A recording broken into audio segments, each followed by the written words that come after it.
Um, Hey everybody, my name is jmartin. Thanks for watching. This is a 1v1 battle, and I played this against Julius, who is in Huntsman, and who also has a YouTube channel that I think he's making some really neat videos. The name of the channel is Total Julius, or if I think I've subscribed to it, so somehow if in the YouTube thing you can see who I've subscribed to, you can check out his videos. And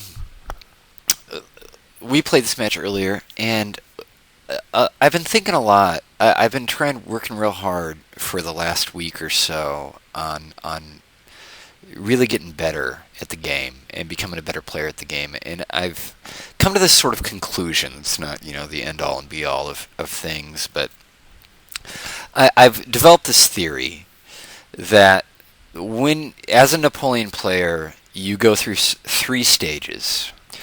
And first of all, before the first stage, let's just get out of the way. You have to have some kind of basic tactical grasp of things. You have to essentially not be a camper, okay?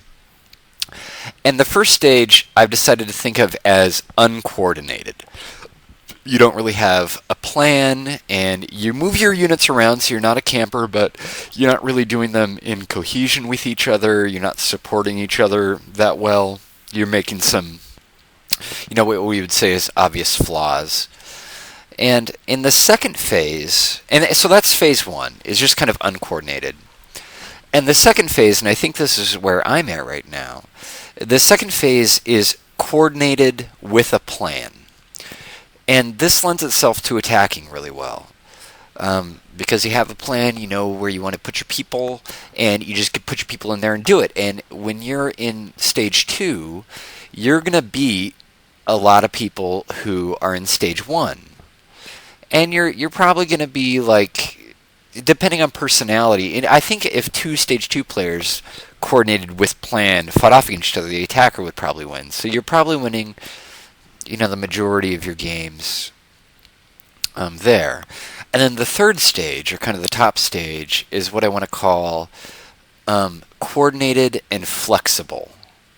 Coordinated and flexible. So if somebody else attacks you, you can react to it, and not just react to it, but react to it in a really intelligent manner. And I've kind of danced around this topic a little bit in previous videos, but I think I'm really starting to wrap my brain around it. And a really elite player will be able to have a plan, but be flexible enough to change their plan in a productive way in response to what the opponent is doing. And I want to pause this game right here to sort of illustrate the concept I'm getting at. Julius here's plan is obviously to attack hard on the left. You see all this big group of units here? See the small group of units here? He's going to want to attack with this massive group of units here. Now, I actually saw this, and you'll notice I've got these 3 units here in the middle of the line, and I have to decide what to do with them. Now, I could choose to push them over here and route his right really well, and maybe hold him here. Let me start this over. He's obviously attacking really hard on the left. That is his plan. And I've deployed my forces in a fairly flexible, so I should be able to react. I'm trying to do this. I'm trying to get on this. I understand the theory. I'm just trying to get on it. And he has a small force here. So what I should do, I think, is hold here, route him here with marginal losses, and then, try to carry him here, because I can't engage him here. He just totally outnumbers me. I mean, right? From a big picture perspective. And he sort of does the opposite to me. I think that, let's look at the map from his perspective. Pause. He sees me sort of even everywhere. Right? So he thinks he can beat me here, obviously. I think he outnumbers me there. But he also respects that he might lose here.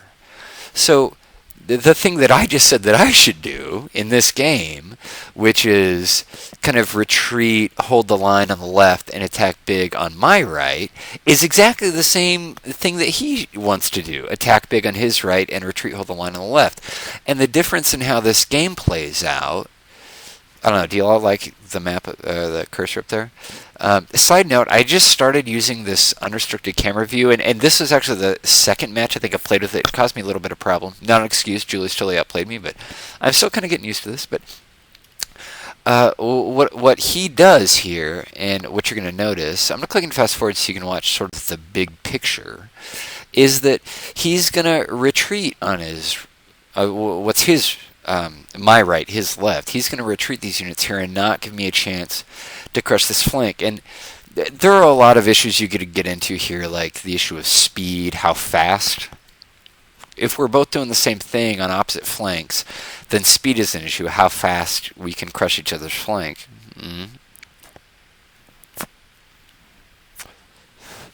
But I don't know if you can tell it, but he's pulling his guys back here, and I keep trying to run my guys into position. Maybe I actually get shots there. And then on a micro sense, he does some really nice cav work over here. I was real surprised at how well these mounted Jaegers held up. I was real surprised. There's a cav charge into a unsquared infantry. I mean, there goes the left side of my line. I mean, he really kicked my ass over here. That was maybe a stupid Lancer charge. Yeah, I was sort of desperate. What had happened is earlier I charged my two Lancers. I charged two Lancers into his three mounted Jaegers, and I think he definitely got the better of that engagement. But then over here, I'm still just kind of barely peppering his lights. I should have been way more aggressive. I mean, if I could have turned this flank that much earlier, I would have had a shot over here. And this doesn't look that bad right now, but trust me, it is really bad. He is, I'm pretty disorganized. He's getting a ton of fire on me, and he just works me. And you'll notice he even pulls the cav unit he had over here. And if I was going to win this battle, I mean, maybe I should have just played better over here. But I think the big picture, and I like this top level zoom. It sort of gives you the kind of big picture is that if I could have turned his right side and then move on to his left, I would have had a good shot to win this battle. And what's kind of silly is Julius actually beat me 2 games in a row doing essentially the same thing. Like, he just used the same tactic on me. Excuse me. He used the same tactic on me twice in a row. Now, his micro is better than mine. Like, his cav work is better than mine.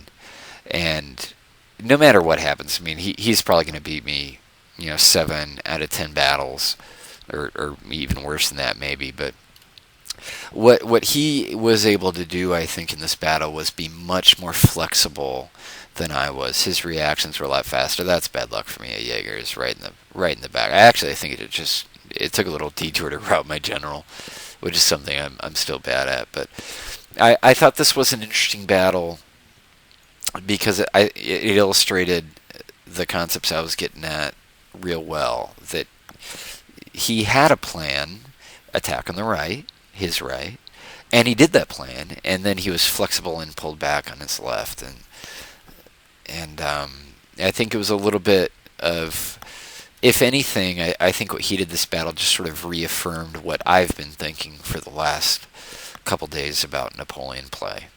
But that was total Julius pretty much spanking me. What's sort of ridiculous is at the end of this battle, the kill totals really aren't that much different. Like, he has 1,000 kills to my 800. It's not that off, but I mean, this is a total rout, obviously. I mean, he has, 8 infantry units left? 9? Well, I think I'm going to get that one, but he has like 9 infantry units at the end of this battle left over. I mean, that's a beating. That's a real beating. And I thought that his play in this game was really interesting and worth sort of taking note at. So anyway, I want to say great game to my little clan buddy Julius. And again, check his videos out. They're really nifty. They're really neat. And thanks for watching. You can check us out at twreplays.com.